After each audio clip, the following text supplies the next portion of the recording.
స్వతంత్ర ఉద్యమంలో సాధించుకున్నటువంటి 44 రకాల చట్టాలను రద్దు చేసి 4 కోట్ల కింద తీసుకోవడం ప్రయత్నం చేస్తూ ఉన్నాడు. రైతాంగ వ్యతిరేక చట్టాలను నల్ల చట్టాలు తయారు చేశాడు.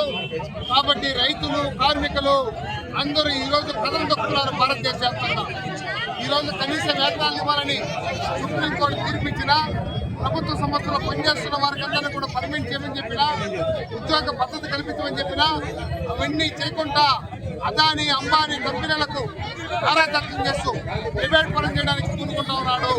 ఉద్యోగస్తులందరూ కూడా ఈరోజు తాకట్టు పెట్టే ప్రమాదం ఏర్పడుతూ ఉంది. ఉద్యోగ భద్రత లేకుండా పోతా ఉంది.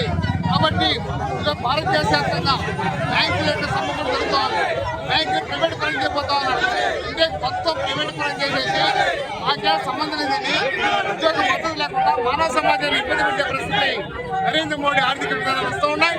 దీనికి వ్యతిరేకంగా ఈరోజు ప్రజా సంఘాలు, కార్మిక సంఘాలు, రైతులు అందరూ కూడా కోట్లాది మంది భారతదేశ వ్యాప్తంగా కథం దొక్కుతున్నారు.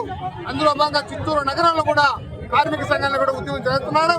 అందులో ఈరోజు చెప్పేది ఒకటే, చంద్రబాబు నాయుడు అయినా, నరేంద్ర మోడీ అయినా కార్మికులకు వ్యతిరేకంగా, ఉద్యోగులకు వ్యతిరేకంగా తయారు చేసే చట్టాలను రద్దు చేసుకోకపోతే మీకు 2029లో భూస్థాపితం చేస్తాం, అధికారం పడగొడతాను కూడా హెచ్చరిక చేస్తాం.